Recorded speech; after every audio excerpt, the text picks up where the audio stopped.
You fast forward to what we are projecting for this year, and that number for the upfronts drops down to 24%. Just basically 1 in 4 will flow through to some upfront and reserved ad buy. So you're saying that 24%, while it's smaller than what it was, it's actually growing, but it's from a declining share. It looks like not the brightest future for the upfront buys. Will there ever be something similar on like a TikTok, right?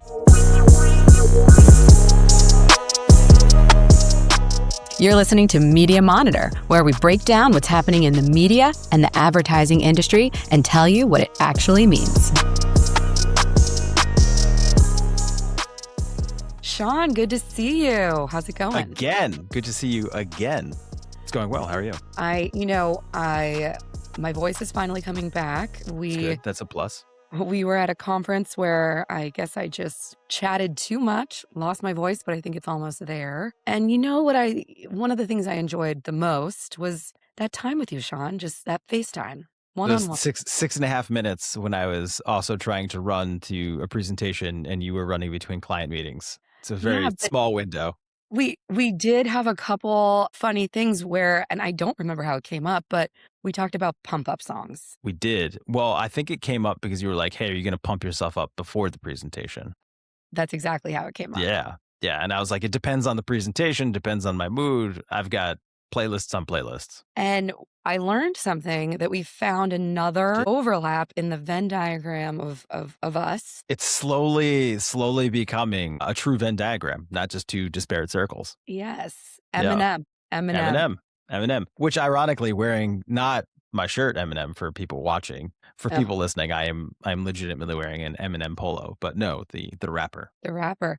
Best pump up songs. I mean, I can't tell you how many times I've just been on the treadmill, just like getting it done. Yeah. If I need to be angry, that's my go-to. Like if I'm in more of like a panel debate, it's my go-to. If I'm trying to get the crowd excited around insights and analytics, I lean more into like EDM.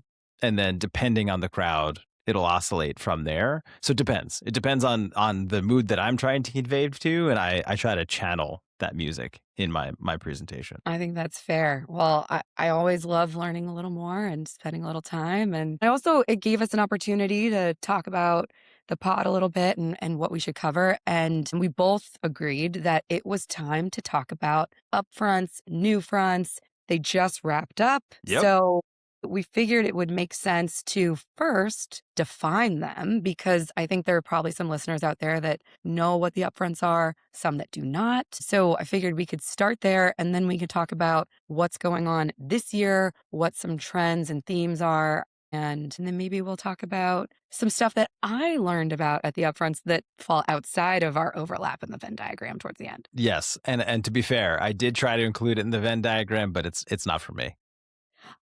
Yeah, and just a little teaser. We're going to talk Summer House at the end of this episode, folks, for those interested. Firmly 2 discrete circles on that one.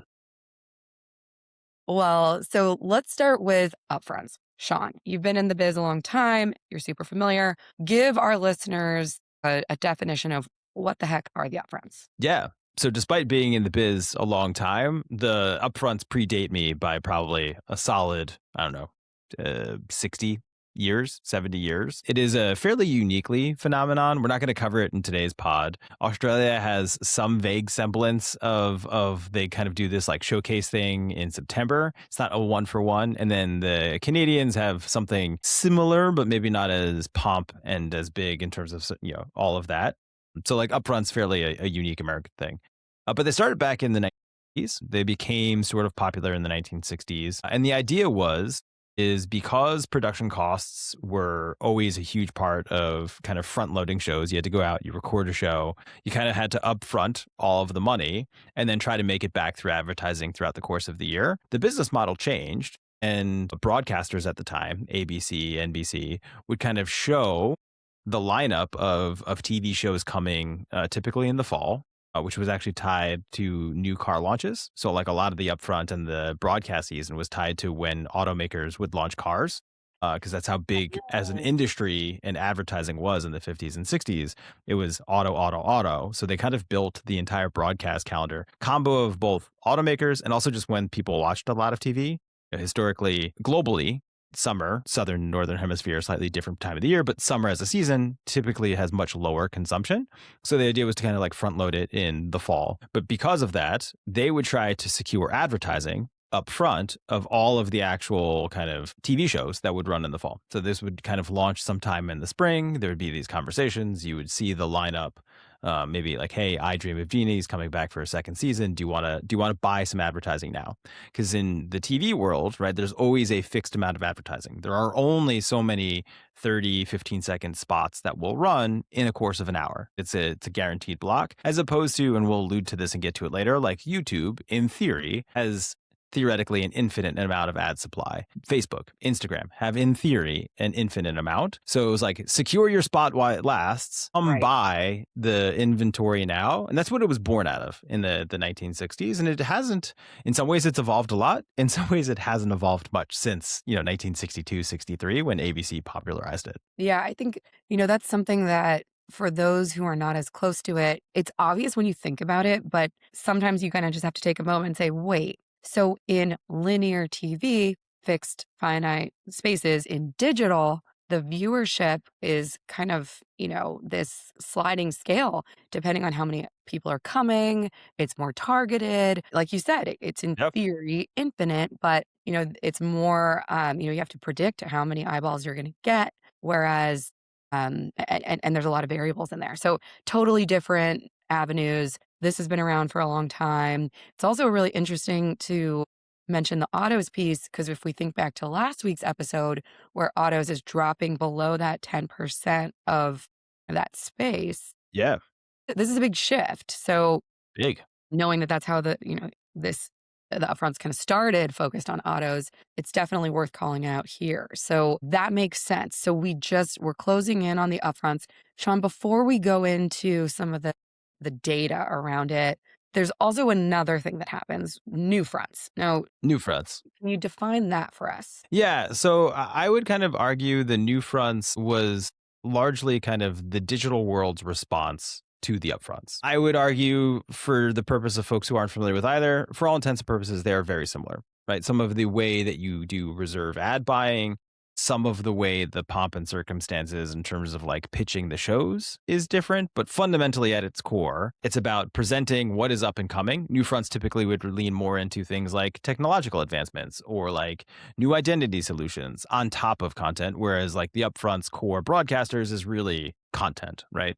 And sprinkled in on top of that a little bit of the tech and like the wow and the, here's our new identity spine, whatever it is, right?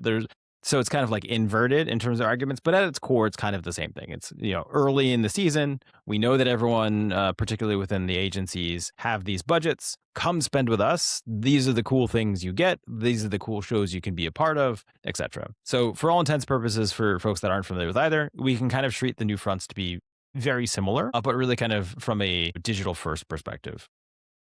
It makes For sense. today's conversation, I think is probably the easiest way to frame that up. Um, and so part of it is that, and we'll get to this from like a stats perspective, is a lot of the digital companies, YouTube in particular has this really big upfront. Amazon, has a big upfront.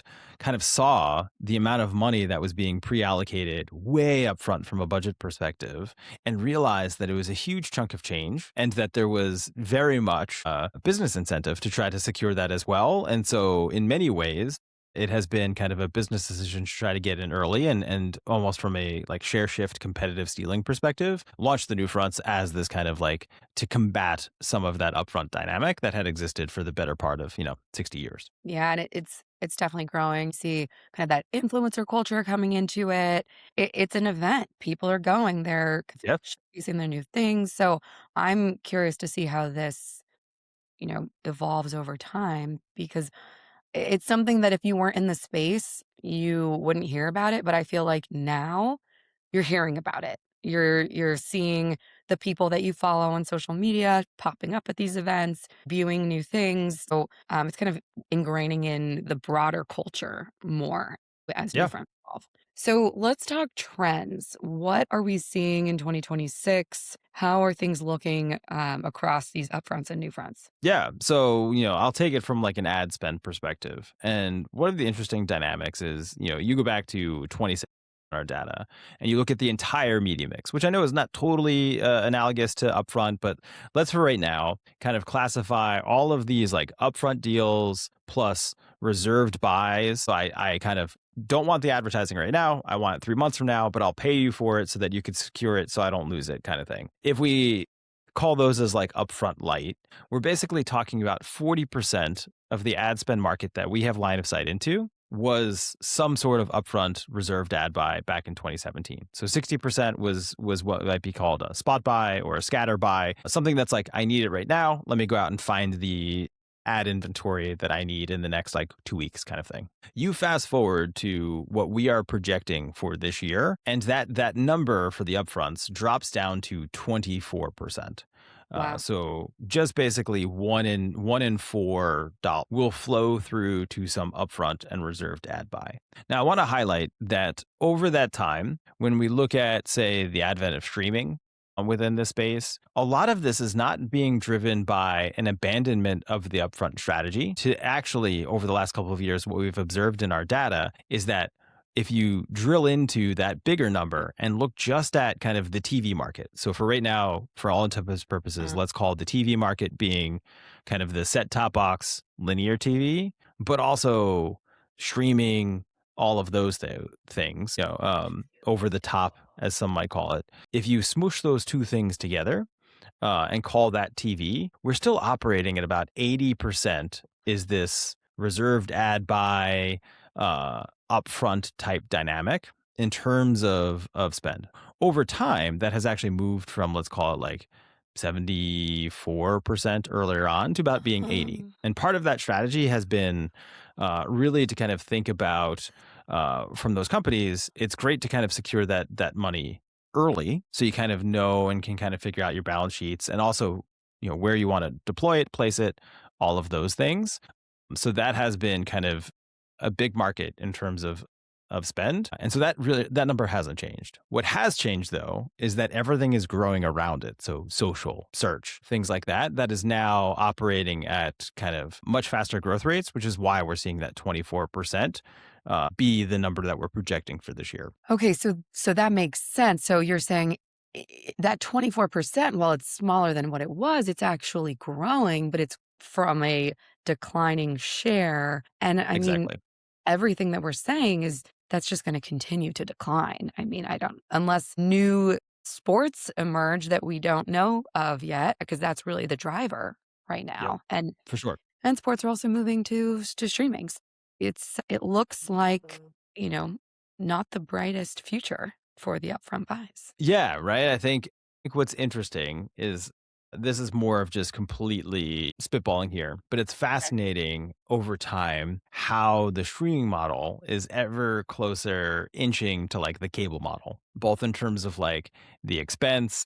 Hey, they've now noticed that you should just take some TV shows, not all of them, but instead of giving you all 12 at a single dose, we're going to give you one a week and it's going to come out every Mhm. Wednesday at 7. And you're like, this is literally appointment viewing from like a must see TV back in the 90s. Like, this is the strategy that has been around forever. Turns out that like TV knew a thing or two about consumption. Not saying that that won't be the future of consumption from an upfront perspective, but I am let's call it maybe modestly optimistic that the future of content consumption will look and feel a little like it does today or even the days of yesteryear, just What's because old is like new. They knew what they were what's old doing. is new.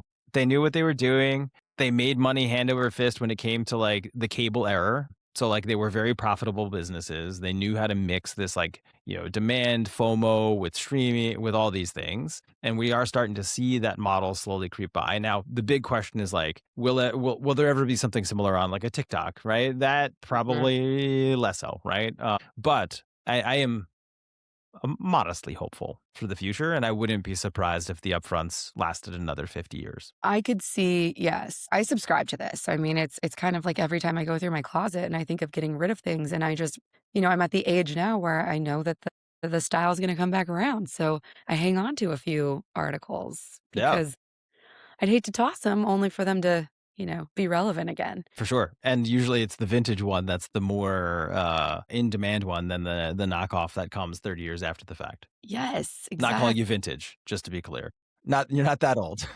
You can call me vintage. I think it's Yeah. beginning to be appropriate. I would say like my elementary school / middle school clothes, solidly vintage. Like a lot of neon. Neon. Early 90s, mid 90s, the kids loved it. Well, you know what? How I try to stay young is by watching Summer House. Yeah. I have to say, Sean, I know it's not an overlap in our Venn diagram, but Not even close. There's not even a bridge that could connect he this divide. I don't think it's just for the kids, but it is for the kids. It's a whole range. And I have to bring it up because at the Upfronts, they leaked, or not leaked, but they aired a clip of the reunion. And if for those who aren't as close to it, big scandal. I would argue as big as Scandival, if you're familiar with that from Vanderpump. And basically they said, West is, and I'll give a little bit of context here. West had a girlfriend in earlier this year, and That's it's just crazy. it's Just crazy. crazy. Just crazy. But I'm just going to play along. it bu- it brought the upfronts into the mainstream. Yeah, top of And mind. the other wild thing is, I read that they are going to air the reunion in a theater in Bananas. New York City, Bananas. like in a movie theater, as if it's like A premiere. Yep, exactly. Yeah, that's how you get that buzz. Movie theaters. What's old is new. So if you want to talk Sierra, Amanda, Wes, or Kyle, or even Lindsay, if you want to talk Lindsay, Let me know. you know where to find it if you want to talk. Probably not Sure. Sean, probably a No. little more Kelly. Yeah, no. But Yeah. I think we did it, Sean. Yeah. I feel like we have educated our listeners, and it's a wrap on my end. Yeah. I think that's a good place to stop, especially since you're getting a phone call. Somebody already wants to talk about Someone heard that and was like, it's not even out yet. I'm calling from the future. Yeah. Yes. Yeah. Yeah. Well, it's been right. real. Till next time. All right. Have a good one, See Sean. you then. Bye. That's Media Monitor. Follow us and subscribe wherever you get your podcasts every Wednesday for a new episode.